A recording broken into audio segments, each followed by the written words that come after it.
Hey guys, what's up? First time fantasy coming at you this week with the NFC South. I am Rick. I'm here with my co-host Arch. What's up, brother? Hey everyone. So like I said, we're going to dive into NFC South. So without wasting any time, I'm going to lead off here with the Panthers. Some notable changes that they made, the biggest ones being at quarterback. No longer have Teddy Bridgewater, and they went out and traded for Sam Darnold. Of course, you also get CMC back, so we're obviously going to be talking about him as well. And then the only other notable transaction here is Curtis Samuel has gone over to the Washington football team, I believe. So first up here, we have CMC. For many leagues, I'm going to assume ours as well. He's probably going to be the number one pick. I believe last episode you did reference, someone like a Dalvin Cook. You'd be willing Mhm. to take him number one. Personally, I would be a bit against that. If I had the number one pick, CMC is the obvious choice. Even coming back off the injury, not too worried about that. Some of that stuff you can't, even in fantasy, you can't prepare for. You can only, build your team as well as you can. And for some crazy stuff like that happens, that's just your luck of the draw pretty much. And unfortunately for many people last year, he obviously disappointed because of the injury. But I wouldn't say that for a guy of his caliber, I wouldn't say that's a reason to not draft him. Um, let's see. Second up here, there's a lot of interesting battles in this division too, or at least for Panthers Bucs that I'll be covering. I think one of the biggest ones is Robbie Anderson, DJ Moore. Without CMC last year, the Panthers receivers ended up finishing pretty well overall, especially for a team that I believe only totaled 5 wins. And of course, Bridgewater not being like a big name quarterback, it was kind of surprising to see those two actually do so well. And of course, that was previously with Curtis Samuel on their team. Anderson actually led the Panthers last year in targets with 136. Meanwhile, Moore had 118, which isn't too bad. One thing I'm not too big of a fan of is their ADPs right now. I believe DJ Moore is being drafted ahead of Robbie Anderson. Personally, I don't see a big draw to taking Moore a round or two before Anderson. If you really wanted a Carolina receiver that bad, you're probably better off just drafting Robbie Anderson closer to, I believe his ADP is about 50 plus or something like that. So you could easily get him closer to like fifth round. Meanwhile, DJ Moore, you're going to have to probably grab him in like round 4 before he's actually off the board.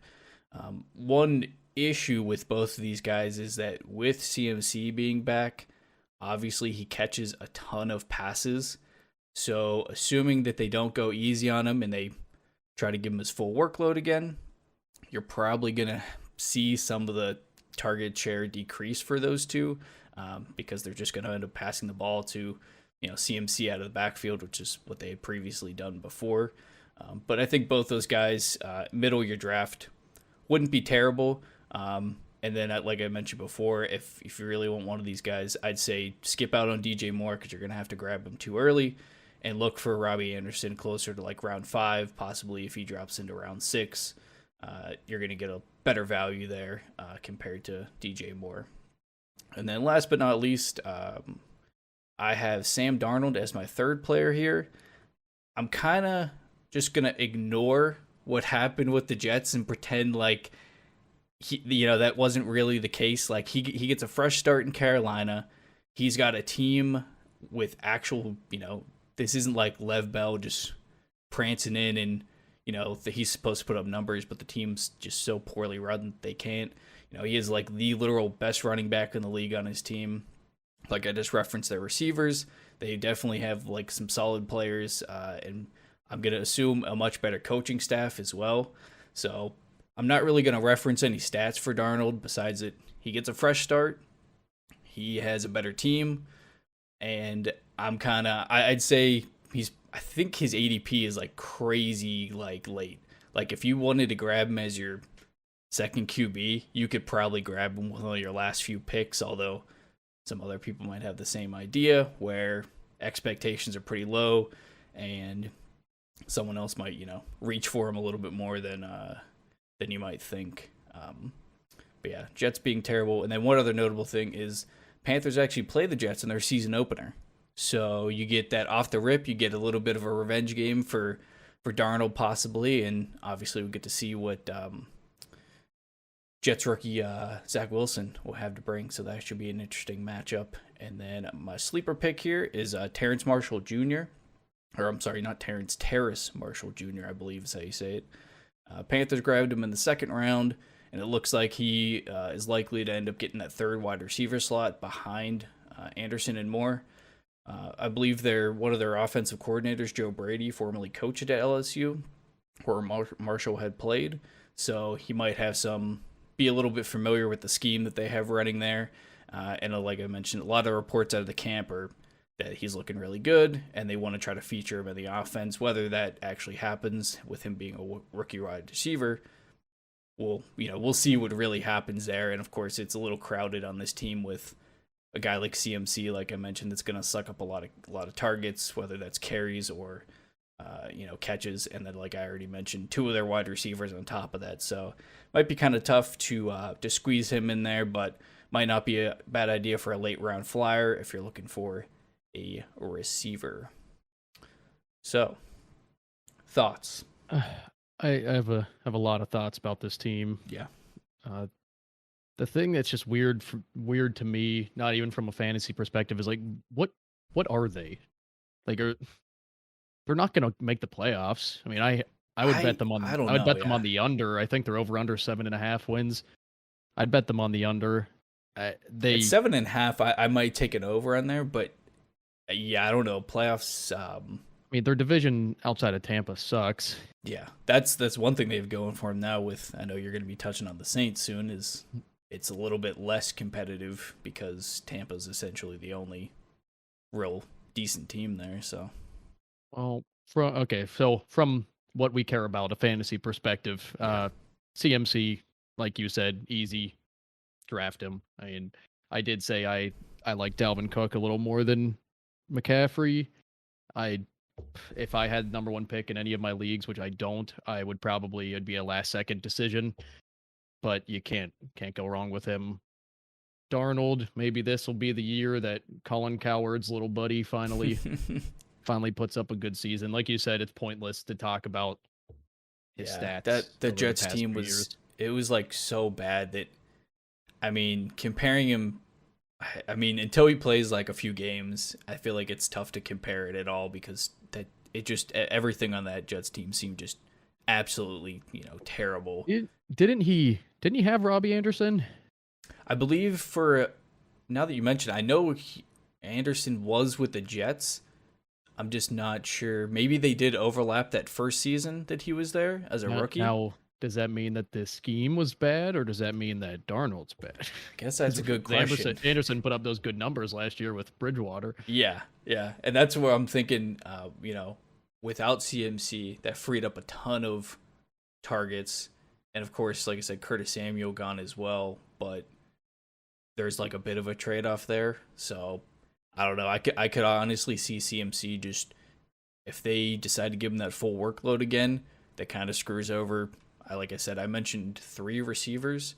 If CMC sucks all those targets up, I don't know how they'd, fantasy-wise at least, how all those guys would be able to be sustained there. But it would definitely be interesting for sure. But yeah, now that you mentioned, I think they did overlap a season in New York. Yeah, sounds about right.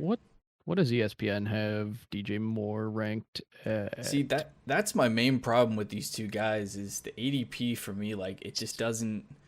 Well, the ADP, that has him, not even discussing about the draft position, but that has him at 21st spot and Anderson 31. So, then the ESPN rankings have DJ Moore at 16 above Adam Thielen and Chris Godwin, which is interesting. I think that Moore is going to be a very capable wide receiver too on anybody's team this year. And I have Anderson as a flex play the majority of the season. I mean, if I had him as my flex, it would probably take either Darnold sucking or a rough matchup for me to not play him. Yeah.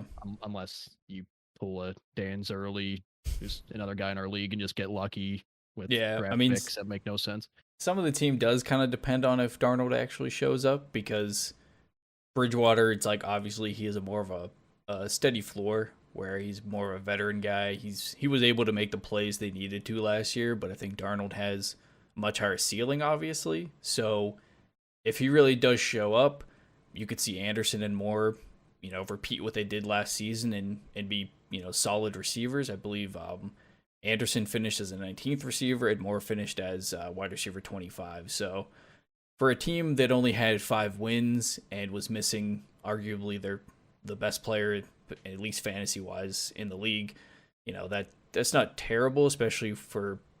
I mean, I don't think anyone had high expectations, especially once CMC gets injured.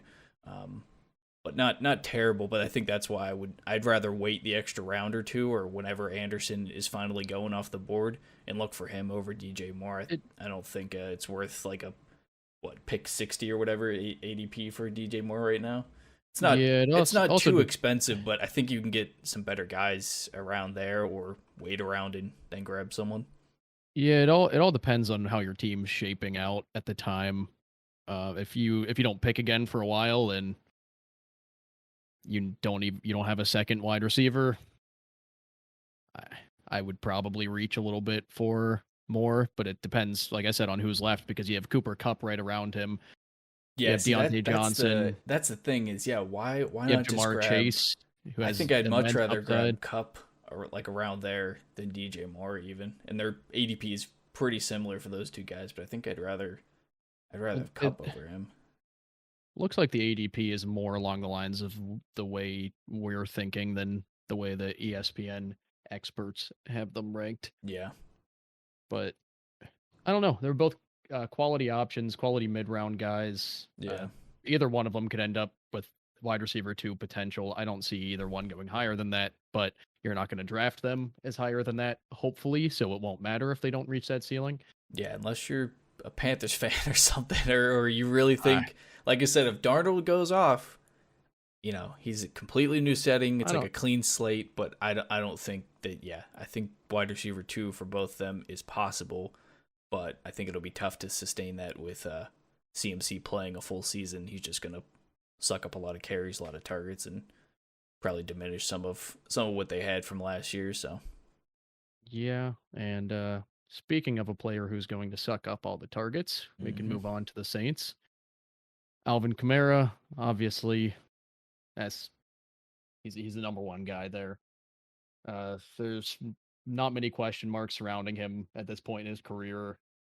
But as Mike Nicastro from the AFC North episode mentioned, he's their only threat right now. So defenses can focus solely on him.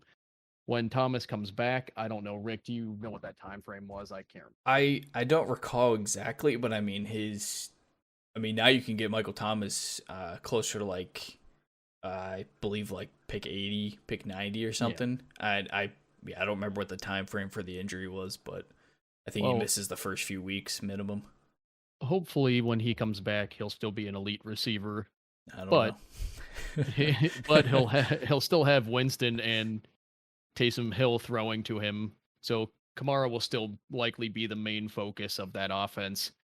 I still expect him to finish top 5 fairly easily, and you can draft him without much of a worry, but definitely keep that in the back of your head if you're the 3rd, 4th, even 5th pick. I mean, I don't think I would pass on him, but I wouldn't blame somebody for passing on him for a more sure option, even if you would jump to a Devontae Adams, who was a great for sure option as a wide receiver. Somebody who's not a for sure option as a wide receiver anymore is Michael Thomas. Unlike what I said about Kamara, there are way too many questions surrounding him. There's obviously tension between him and management. He got that surgery way too late, and so that now he's going to miss part of the season. So people aren't happy, obviously. Like I touched on a little bit before, I'm hoping and thinking that he's going to still be an elite wide receiver. But like I also said before, he will not have Drew Brees and his accuracy throwing to him. He'll have Winston, who got LASIK eye surgery, so maybe he can he can throw a little better, and then Hill, who will probably see Thomas and then just run past him anyway. I have two sleepers. Taysom Hill's one of them, even though I just talked a lot of shit on him. I feel like Winston should be the number one guy at the start of the season, but Sean Payton just loves Hill. I don't really know why. Even in the preseason game the other night, whenever Winston did well, Payton still was just clamoring over Taysom Hill. From a fantasy perspective, if he plays to his potential, which isn't all that high, he can still put up good numbers. I mean, he's a poor man's Cam Newton. Well, from a few years ago when Cam Newton was good. Yeah. I wouldn't hate grabbing him with a late pick, especially if your draft isn't for a few more weeks and you get a clear picture as to who the number one guy is there. If Winston plays like he did in Tampa and Hill plays like he did in the first game without Drew Brees last year, then you can do a lot worse than him. Second sleeper is Adam Trotman, and he is their tight end now that Cook is gone. Their only tight end. Once again, seems like a every episode thing. We talk about how it's just a barren wasteland of players after the big three tight ends. Targets are going to be there in New Orleans. You have Manuel Sanders, Jared Cook, who are both gone, and then you have Michael Thomas, who's gone for the start of the season. Kamara already has such a huge target share. I can't imagine he gets much more than normal. He would probably die. Can only have him out there for so many plays. Yeah, you know? And so you don't have many more people to throw it to. I mean, Hill likes to scramble, so maybe he'll be the better option for Trotman to be in there because he'll just chuck it to him real short. But he's definitely worth a late round flyer, especially if you don't have faith in your tight end one. If you draft him as your tight end one, I'd be a little worried. But yeah, you might be in trouble. Yeah. Grabbing him later if you don't get one of the big three, or even if you do because there are injuries, you could do a lot worse than that for a tight end two, especially because if you get him with your second to last pick or your last pick, odds are whoever you would have taken will be off your team by week 2 anyway, so can't hurt. Yeah, no, I think that's pretty accurate. I'm definitely looking at Trotman was definitely one of those guys where I was like, oh, a tight end on a team that's missing a ton of their offensive players. Huh. And they have a new quarterback on top of that, you know, like he does kind of fit that pretty perfect like sleeper criteria. So it's definitely a guy that I'm looking at, and like you said, yeah, don't want him as my tight end one, but I'll take the risk later, and if it works out, you know, he's definitely got the upside at the very least. I unfortunately was a Michael Thomas owner last year, so I don't know if I can even if he fell to me in, you know, round 8, I don't know if I could do it again. I feel like I've been there once. Last season was like just insane with injured in like the first half of their first game or whatever it was. And then that dragged on for a while. And then I remember he got into a fight at practice, and then the team like suspended him one more game. Mm-hmm. And then the injury stuff like crept back again, or he injured something else. I can't even remember now. And then I think it was something else, but yeah, I think it was the ankle, and then I think there was something else, or it was in his leg, I think. But I don't know what it was. It was like something weird. It was like I couldn't catch a break with him, and it's just one of those guys that burns you one year, and it's just hard to even think like, do I want to go back? Like, what if he falls? Like, okay, that'd be great. If I grab him as my like 4th receiver maybe, so that it's like not like a stressful like, oh, I need this guy to actually like show up now. And then of course, you know, like you mentioned, no Breeze. So if Jameis isn't throwing the ball to him, I don't know that he's going to benefit from having Hill as their quarterback. So there's just like a zillion questions that, I mean, the injury is the biggest thing probably for why his ADP's dropping. But it is, the quarterback situation is really interesting because while it might not affect Kamara as much, but a guy like Michael Thomas that was, I mean, I literally took him as, I was the first one to grab a receiver last year. So he was my little first round pick that just it hurt. That's all I'll say. It hurt. Did not feel good at all.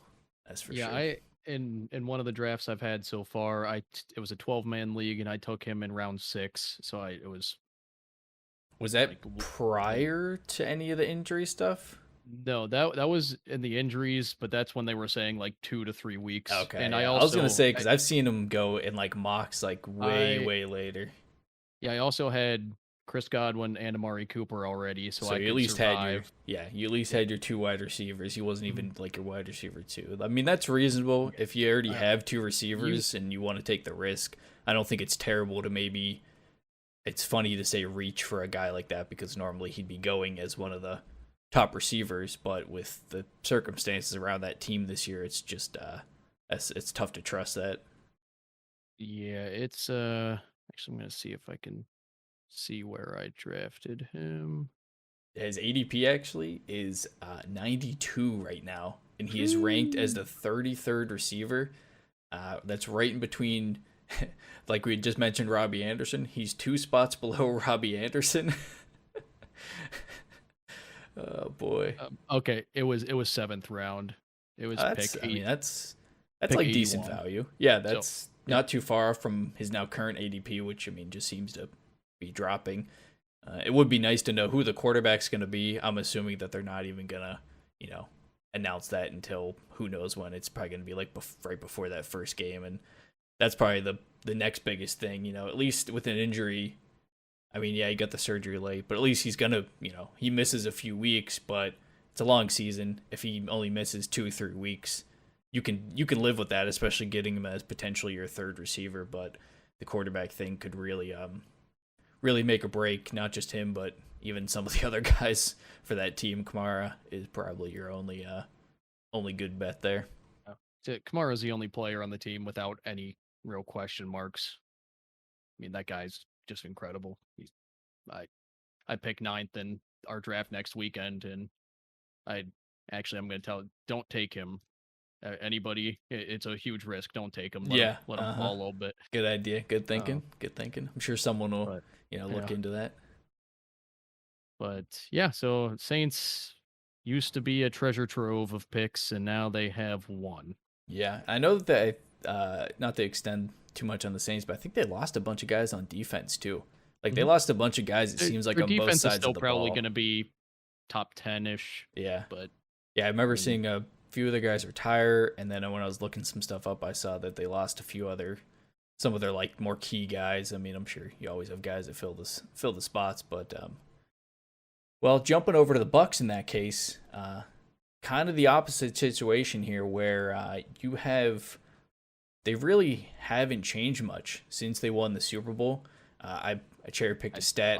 All of their starters are there, I think. That is exactly what I'm about to reference. Okay. I grabbed this right out of this is from a quote from article written by Mike Clay. 19 Buccaneers were on the field for at least 59 defensive snaps last season, which was a combined nearly 14,000 snaps among them. And all 19 remain on their 2021 roster. That's for their defense. On the offensive side, you have 19 Buccaneers that were on the field for at least 110 offensive snaps. And you guessed it, all 19 are returning for this season as well. And that includes their whole offensive line. I pretty much expect this team, they nearly did it last year with their only competitors being the Saints. They will obviously own this division now. I don't really think that's much of a question. The only question, I guess, would be, how many wins do they get, and does anyone do they lose any of those matchups in the division? Pretty much. You obviously still have Brady. He's still doing it somehow. I don't know, like what they said over the offseason. They were saying that he had a partially torn MCL or something for the whole season. I mean, that's I've never torn an MCL, so I don't really know what that's like, but I can't imagine that was easy to do. I mean, I just don't know how they're able to get away with some of this stuff. It's crazy, but somehow at 44 he's still going. I wouldn't see why. I think he'll be a decent quarterback when it comes to fantasy purposes. sometimes, you see a guy like Rodgers pop off like last season, where he was probably drafted like way later, and you obviously still have your Mahomes and stuff like that that's going to probably finish top 5 quarterback, no problem. I believe right now Brady is being drafted as the 9th quarterback, which I think is pretty appropriate. I think he definitely is like top 10 upside, and that's mostly because of the players that I'll be mentioning in a few moments here. Their team is pretty loaded with fantasy relevant guys and just a lot of weapons with, like we mentioned before, a lot of their offense is returning again, so that's going to make it a lot easier for them. But yeah, I think 9th quarterback, ADP of around like 75. I think that's pretty accurate overall. I'm going to think someone's probably going to reach for him just because they're a good football team in the first place. So I wouldn't see why, even at his age, he could still have a pretty good season. Wouldn't be too opposed grabbing as QB2. QB1, you might be a little uneasy with that, but if you depending how your team shakes out, if you decide to go a lot heavier on those position players instead, you could look to grab him a bit later, kind of like a Stafford, being able to grab him a lot later and still have a lot of upside there. So kind of like the Panthers, this team has a lot of battles, right, when it comes to fantasy at their positions. You obviously have Evans and Godwin at receiver, and then you kind of have this weird like running back dilemma too with Fournette and Ronald Jones, and then they also signed Giovanni Bernard in the offseason. Mm-hmm. So I honestly don't even know what to make of that. I have no clue which running back will end up being the lead back. For years it was Rojo, and then last year it looked like he was finally going to be that starter. And then right before the season starts, the Jags cut Fournette. Tampa Bay sweeps in and grabs him, and just like that, I also picked Ronald Jones last year, but I think we probably drafted before the Fournette stuff happened. So, some guys you might have got a little screwed over by that, but that's another thing that you can't really even predict for. You have no clue that's going to happen until you see the news break and you're like, oh no, what, like that? Okay, that sucks. But the only upside for Jones is that he did have most of the actual rushing attempts. He had 192 compared to, I believe, Fournette had about right around 90-ish. So when it comes to actual rushing attempts, Rojo did have the edge, and I believe their receiving work was pretty similar. And I believe each of those guys did miss some games throughout the season. So if they both stay healthy, it'll be interesting to see what this team actually does when it comes to either, is it going to be a timeshare? Does one of them kind of emerge as the receiving back, or does, I guess, Giovanni Bernard could end up being their receiving back? Like they have a lot of weapons, even just at receiver. I wouldn't think Bernard is going to really be a fantasy relevant guy, but he could end up stealing just some receptions there just from those two guys, which obviously kind of devalues both of them. But the good news is, if you do want one of these guys, because they're on a team with a really good offense, you're not going to have to spend an early pick on them. Both of them are going, I believe, past 100. Last time I saw, now in the mocks I've done, that is not at all accurate. Most of them are off the board before that, but for the sake of giving you their ADP, I believe Fournette is going before Rojo at about 109, and then Jones is going at about 135. I think, at least to be able to speak in our draft, I think they'll both be picked. I think in most drafts, both these guys will be taken, especially before their ADPs, especially in those later rounds for teams that need to add a running back. If you didn't get two of those top tier guys and you're looking for someone later, you're probably going to reach for one of these guys before they're off the board, just because they're in a good offense. And if you pick the right one, you could really you could luck out. I wouldn't think that they're going to win your league for you, but they should be probably a decent flex play at the very least. And then to circle back to Evans and Godwin, I don't know which one of these guys you take. Personally, I like Godwin better, but Evans did have some more consistent numbers with Brady being there. I mean, he was always known, and even to a degree still is, boom or bust player. but even last year, his stats were definitely a bit more consistent with a guy like Brady throwing to him instead of like Jameis, where you get the big plays, but then you also have the weeks where he scores like 2 points, and that's a little disappointing. But personally, I'm like Godwin more. I think it's kind of similar to DJ Moore, Robbie Anderson, where if you want one of them, you probably want to wait the extra round and be able to grab Godwin. A lot of people, and with their ADPs, Evans is going ahead of Godwin. I'd personally rather wait the extra round and look for a guy like Godwin when, you're probably going to get similar fantasy production. But I think this team is also like a bit of a trap because they also have there's tons of guys that I'm not even going to go in depth on, but I remember last season you also had guys like Scotty Miller who were waiver wire ads throughout the season, and then on top of that they also have AB who they just signed at the end of last season, and now he actually probably knows a bit more of that offense. So you have AB as their like wide receiver 3 probably, at least on the depth chart. But I mean, what kind of numbers will he be able to put up? He was formerly a pretty elite receiver. Now that he knows that offense, he could cut into production for both those guys, steal some targets easily, and maybe carve out his own role there. But there's a lot of battles here, and I think both these guys, I wouldn't call them bust players, but I think compared to where they're being drafted, you could see some disappointments from a guy like Mike Evans or even Godwin for that matter, because you also have guys like Gronk that people are going to draft. I don't think that that's a good idea, but people are going to draft him nonetheless. So to finish it off, though, I don't have a sleeper for this team.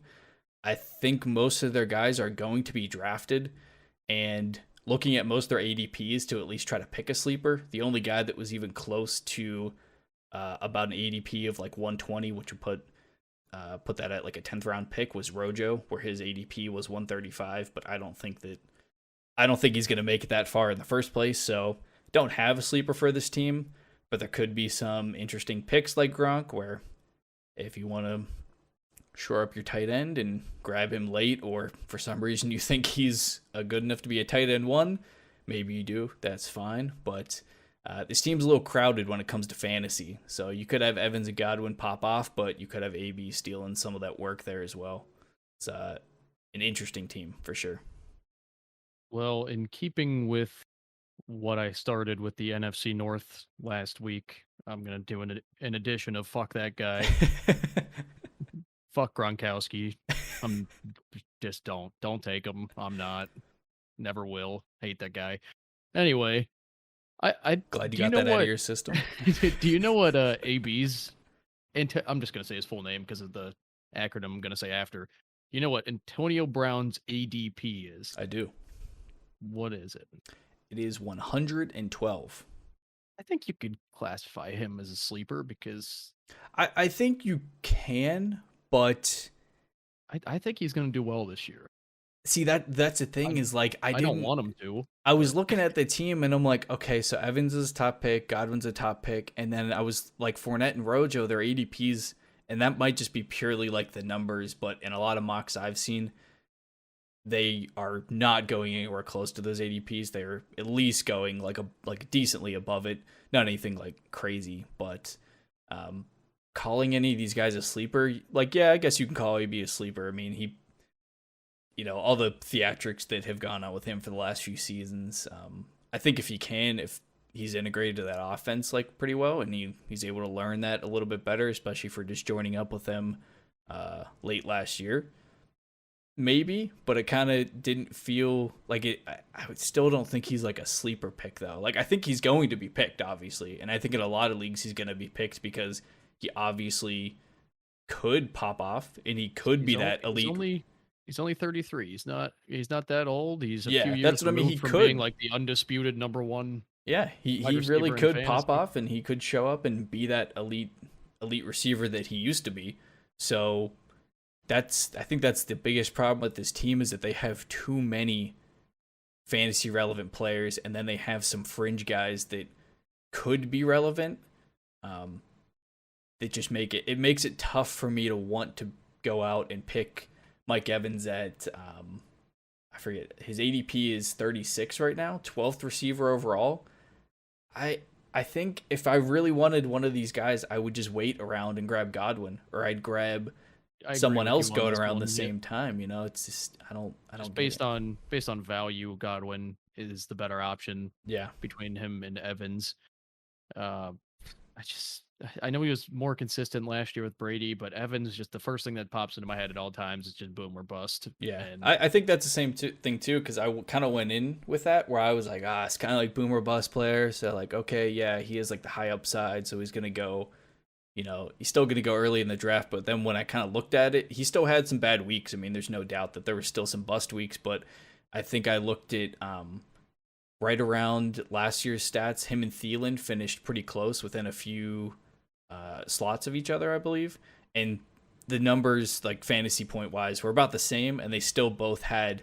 Because I think Evans had there was a week where he popped off with like 25 plus points, and then had a week of like 5. And then I looked over at Thielen's numbers, and he did the same thing throughout the season too. So like some of that stuff is for receivers, it's just gonna happen no matter what. People are gonna have weeks that are busts, and you can't really do much about it. But I think at least with Brady comes some of the consistency. So yeah, maybe instead of the game where he gets 2 points, maybe he goes from the 25 to like a 10-point game or something, where it's enough, because he'll potentially have the volume. But then that's where you might run into the issue of AB, Godwin, Fournette, Rojo, like a lot of other guys, Gronk, that are gonna potentially suck up a bunch of their targets as well, and just kind of make it difficult for a guy like Evans to keep such like a high floor if he can't get enough targets. yeah, the way that Tampa operates makes them like an easy pick if you're doing like just regular sports betting, choosing them to win, but it makes it nearly impossible to pick any of their players to help you win your fantasy league Oh because there's yeah, 100%. too too many of them. I mean, they could easily, maybe not easily, but with them having such a small amount of changes, they're coming back with so many of the same guys, and our offense looks just completely loaded. Like they look like a team, yeah, that you're gonna bet on them, instead of like, oh, cool, AB is available in round whatever, and I might need him because there's potentially 2 receivers already ahead of him. It's getting him late. It's kind of like Michael Thomas, where you get him late enough, then he's not even your second receiver. Maybe he's not even your flex guy at that point, and you don't really lose out on too much grabbing him the later you can get him. But definitely a crowded, much more crowded team. Yes, and I guess we can use that to take us to the ugly stepchild of this division, the Atlanta Falcons, and they do not have a crowded team. Calvin Ridley is my number one. The concern that I've seen pretty often pop up like on social media and even by the experts is, can he keep this up with Julio Jones gone? My thought is yes, he can. I did some research, and in the 8 games that he's played without Jones, he's averaged over 100 yards and more than 7 receptions. And for those of you who aren't that good at math, that is 17 points right off the bat in a PPR league. That's pretty solid. Although he doesn't have the same stability as an Adams or a Hill or a Hopkins, he can still be trusted as a wide receiver 1, especially if you grab him right after getting your running back 1. So if you get your running back 1 in round 1, Ridley is your wide receiver 1 in round 2, then you're sitting pretty after round 2. Mike Davis, he did very well last year with Carolina whenever McCaffrey got hurt. He's ranked as running back 24 on ESPN. It's probably around where I would put him, but I would personally have him over the likes of like Josh Jacobs and even a Chase Edmonds, which ESPN does not agree with that. I would also not agree, at as, least with the as, Chase Edmonds. as long as Atlanta doesn't add any free agent running backs before the start of the season, I'd easily trust him as a flex. Well, definitely a flex, and as an RB2 in a 10 or 12 man league. I mean, that offense doesn't really have much else except for the last guy. It was Kyle Pitts. Rookie tight ends rarely matter in fantasy. Pitts looks like he's a different breed, but and he is due a decent target share with Julio Jones gone. But some interesting information about the team. Arthur Smith is their new head coach, and he was just an assistant coach in Tennessee. And in that offense, Jonnu Smith was only targeted 65 times last year, and Smith was already good and not a rookie. So that does sit in the back of my mind with the trend of tight end rookies not being too good to begin with, and with the new head coach. This is the ultimate case of risk reward. But like I always say, if you don't get one of the big three, it's a crapshoot. So you could do a lot worse than putting your money down on Pitts. He's a guy that I would draft in Adam Troutman also at the end of the draft. Like, so you have two guys who could get it done. You might be screwed or you might strike gold. It's like I said, the ultimate risk reward. And then we have the big man, Matt Ryan. Don't draft him. That's all. Good. Thank God. I was like, wow, is he actually is this like a deep, deep sleeper league where you actually take Matt Ryan or something? I was like, where is this going? No. Almost gave me a heart attack there. Nope. I think the Pitts one is interesting. I personally, I don't think I'm going to roll the dice on that. I don't know that I'm going to be, I don't think I'm going to be in the position to draft one of those big three tight ends. I'm pretty sure for the sake of our 12-man draft, I think they're going to be gone by the time I would want to pick a tight end. And I don't think I trust the Falcons and Matt Ryan enough to draft not only a tight end from their team, but a rookie tight end on top of that. I think it was. I didn't know that stat with the Titans and Arthur Smith and all that. That is pretty interesting because Jonnu Smith, I think, is seen kind of as like a decent grab, especially when he was with Tennessee. That explains why he's gone. Yeah, I didn't so. Yeah, he put up such good numbers last year. I mean, he was hot and cold, but he put up good numbers last year. So I would have never guessed he was only targeted 65 times. I definitely, unless I was looking it up, I don't think I would have known that either. I mean, I know Tennessee's a bit more run heavy, so that might explain a few less targets. But that is definitely something to think about. Someone will obviously take him. The question is, is he going to actually fall? But I don't think I'm going to be the kind of guy to take him, and I don't think I'm that big on Mike Davis either. I just don't. Looking at that Falcons team, I don't really trust them enough to grab anyone probably besides Ridley. Maybe Mike Davis if you can get him as I mean I don't think I want him as my RB2. He might have that upside, but I don't want to roll the dice on that. If I get him as, possibly running back 3, maybe. I'm not opposed to that, but I don't really trust him either. I don't trust a lot of the I'm a big proponent of two things in fantasy. Get both of your running backs as fast as you can and play it safe with quarterback. I don't trust any running backs ranked after 16. Yeah, it's pretty tough. I mean, you are essentially trying to just pick a guy that's in the best situation or that looks like they might have enough consistency, whether that's because they've already come out and said, oh, we're going to give this guy X amount of carries, or that they're going to be the receiving back for that team, but it is kind of a crapshoot, and that's not an offense I think I'm going to trust to grab a running back. But like I said, if you get him as your RB3, okay, I don't think that's terrible. That's definitely reasonable. But the only other guy I didn't hear you mention, which I don't understand this guy's ADP at all, but what's going on with Russell Gage? His ADP is closer to undrafted, I think.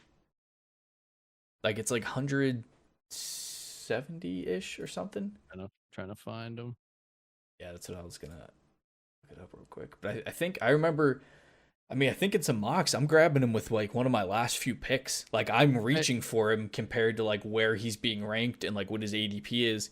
And I know that I just kind of shit all over the Falcons saying that their offense can't be trusted and everything, but he is going to be the wide receiver too. And yeah, Julio was there last year, but he still showed some flashes of being a decent receiver. And like I said, even though I don't really trust Matt Ryan, I mean, I also think that they're going to be behind in games. And if they're forced to throw the ball, I don't see why Gage couldn't at least be, I mean, based off his ADP, he looks like you're going to grab him, really, really late in a draft, or maybe you grab him off waivers. His ADP is 163.